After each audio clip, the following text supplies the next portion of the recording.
some good news today. A little bit of good news today. The internet is just a tad hair safer, maybe for like a couple minutes, because Omegle was shut down. Omegle, if you don't know, is a was a website where you could essentially, with a few clicks, pair together with a random stranger on the internet for a video chat. And pretty much all it was people looking to prank other people or troll them. A lot of YouTubers, a lot of TikTokers have used this service to pair together randomly and prank people to exploit them, basically. And then on the other side of the equation, the major activity that has come out of Omegle over the last several years is exploitation, sexual exploitation. So, if you were to go on Omegle and spend 5 minutes on there, you will see wieners galore, just people looking to be sharing genitals. They should have just called, instead of Omegle, it should have been called Genital Heaven, because that's what essentially it was. So on Wednesday, 2 days ago, the founder announced that they are shutting down the website. If you go there now, it will display a tombstone. I'll put it up on screen here. The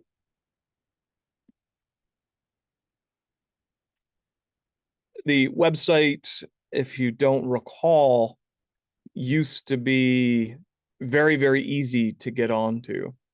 At one point, they even took it off, but at one point, they had a message. I think you could probably see it if you Google it. I'm kind of scared to Google this, actually.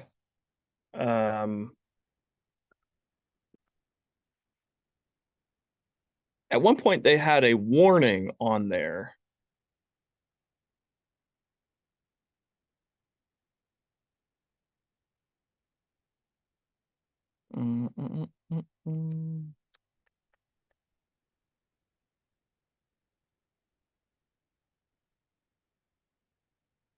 I'm positive that there is.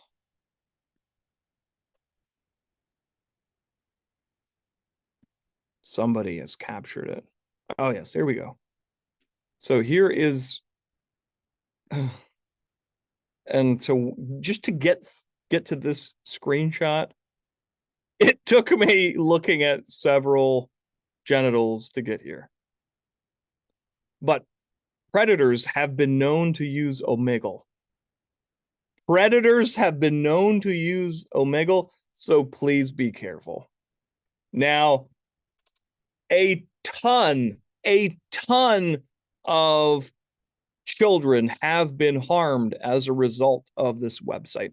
A ton of children have been harmed as a result of going online. But this one was particularly damaging to society.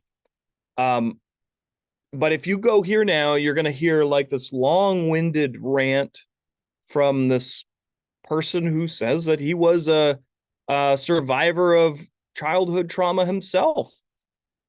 So, that he started this website, he goes into detail as to why he started it, goes into justifying why, things like this could be used for good or evil or blah, blah, blah. And then he goes into describing why it is that it's being shut down. but he's not really truthful here. So Omegle is operating Omegle is no longer sustainable financially nor psychologically. He says this, and what is behind the scenes is that there is a lawsuit that apparently has settled, and it is as a result of an 11-year-old child that was harmed.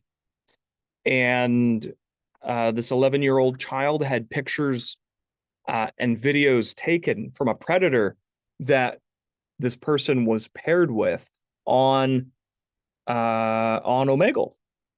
And as a result of this grooming and child online sexual exploitation that happened, and as a result of this lawsuit, a judge made a finding saying that the design of Omegle was flawed. And I would suggest that there are a lot of these places online where the design is flawed.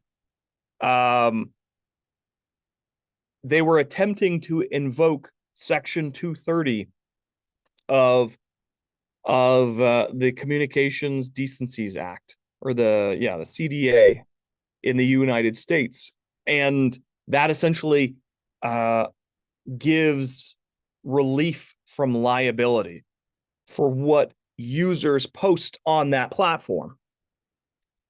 And the flaw in there is that if something is inherently designed improperly, then there is sort of the gateway to finding liability for these services. Now, these services, including Omegle, including Facebook, including Instagram, all of them, they allow children to go freely on their platform. And they allow this. And that inherently is where the design feature is flawed. It is flawed in that there is no proper verification mechanism. There is no proper identity verification.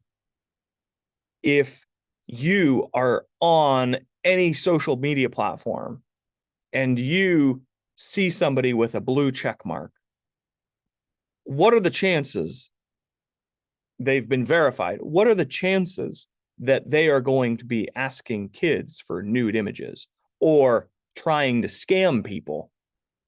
Likely very close to nil. And that is the problem.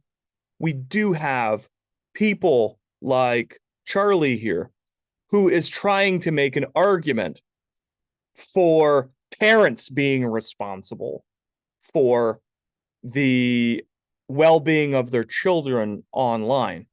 So Now, I do fully agree that a lot of the responsibility on what children do online falls on their parents, and the absence of parents in these days, where they just don't monitor what their kids do online. Parents are taking a much more passive role in the raising of their kids and just leaving it on the internet to do it. They put the onus of raising their children on the fucking internet, and it's tragic. But at the very core here, to the meatballs in this spaghetti, yeah, I don't agree with that. I think that overtly we see parents being overwhelmed with needing to not only provide for their children, not only need to provide education and welfare and health needs, but also needing to become technology experts to stay ahead of the curve for all of these risks that children can find online. Not only that, but any kind of slippage in a relationship breaking down when it comes to a child can result in the child trying to navigate quite easily using technology, using readily available technology, navigate around or circumvent any kind of restrictions or any kind of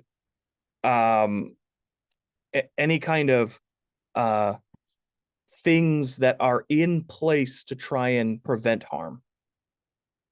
I mean, you are a child. You're 10, you're 13, you're 14. you're 16, you have every person in your class nowadays with a device of their own. If it's not a phone, if it's not a computer, it's a tablet or it's something else. It's something that will allow you to connect freely like this. And are we suggesting that parents need to be fully responsible about technology and how children use it? Absolutely not. The stakeholders here primarily are the government, the tech companies, and to a small degree, yes, parents. I completely agree that most harm can be negated or mitigated online for children if a child has a great relationship with their parent, because there is this back and forth. But even if they have a great relationship, that is by no means saying that there is no harm to come to a child, because that is completely not true. There is the ultimate reality of technology, which means that it is always evolving and always putting a different feature that can be a workaround, or it can be another risk right around the corner. And it is an unreasonable expectation to put onto parents to suggest that they are solely responsible, or for the majority of the time, primarily responsible for what happens with their child online. Should children be on the internet? That's a hard question to answer. And that's not something that I think is easily answered. But generally, the internet can be a positive force in a child's life. It provides communication and social well-being for children and people. It provides the opportunity to learn new things and to be entertained. And what comes along with that is the risks of Omegle. The one major thing that we've seen with Omegle in the last, I want to say 3 years, is a spike in child sex abuse reports. So in 2020, there were 20,000 child sex abuse reports, including online exploitation of children, child exploitation material, child sex trafficking, online enticement, all kind of bundled together child sex abuse reports, 20,000 of them in 2020. Now, in 2021, NCMEC had a huge spike in these numbers, and it just seemed like it could go no higher after this. It more than doubled the amount of child sex abuse reports in 2021 on Omegle, just Omegle alone. Now, this by no means is a drop. This is just a drop in the bucket when it comes to child sex abuse reports on the internet in this time frame. But no one could ever prepare us for the amount that this spiked in 2022. In 2022, there was a 1,196% increase from 2021. 608,000 child sex abuse reports on Omegle alone, just in 2022, last year. Now, this is still just a drop in the bucket when it comes to total child sex abuse reports on the internet. The king of child sex abuse reports on the internet is Mark Zuckerberg. Mark Zuckerberg and Meta on Instagram, Facebook, Instagram, Facebook, WhatsApp, and Metaverse garnered 27 million child sex abuse reports in 2020. 27 million. So this is just a fraction, but and this is just the reported stuff. You know, what is the unreported stuff? And to be fair, Leaf K. Brooks is accurate in saying that they did most of this reporting. So this is the number that Omegle made to NCMEC, the National Center for Missing and Exploited Children. They operate CyberTip in the US. So there's a mandate. They needed to do this. And 608,000. Is this all of them? Probably not. By no means do I think we stop this with age verification or identity verification, but I suggest that we do significant damage to this number. I say that likely age and identity verification doesn't get rid of this problem altogether, because I look towards Yubo. Yubo is a platform out of France. It is pretty much the only social media platform where you need to be verified. And they actually have a third-party service that they use, and that third-party service gets a copy of your ID, and it does facial analysis to guess your age. And that third party, they've been doing this for a while now, and it's also, I believe the platform is ad-free. So they have subscriptions that you have to buy and coins or whatever you have to purchase, kind of be active on the site. But just from 2021 to 2022, they had a 105% increase in child sex abuse reports on their platform. Only 1,800 child sex abuse reports on Yubo in 2022, but still, I mean, that is a good case study for what is possible because they have such a high number of users. I think worldwide, Yubo has somewhere in the ballpark of 30 million active users. But generally speaking, this is something that does significant damage to predators, to predation online, any kind of predation. Think about scammers and romance scams. You know, children are not the only people at risk on the internet. They are not the only ones that are vulnerable. You and I are vulnerable online if we don't have enough information. So that's a little bit about what's happening with Omegle, or what has happened to Omegle. Something will find its void, and there are plenty of other Omegle-like experiences on the internet. What will be next to kind of pick up the slack where Omegle has left this gap? That is yet to be seen. Chat roulette is another big one. There were a ton of child sex abuse reports on chat roulette. And there's a bunch more, and they pop up all the time.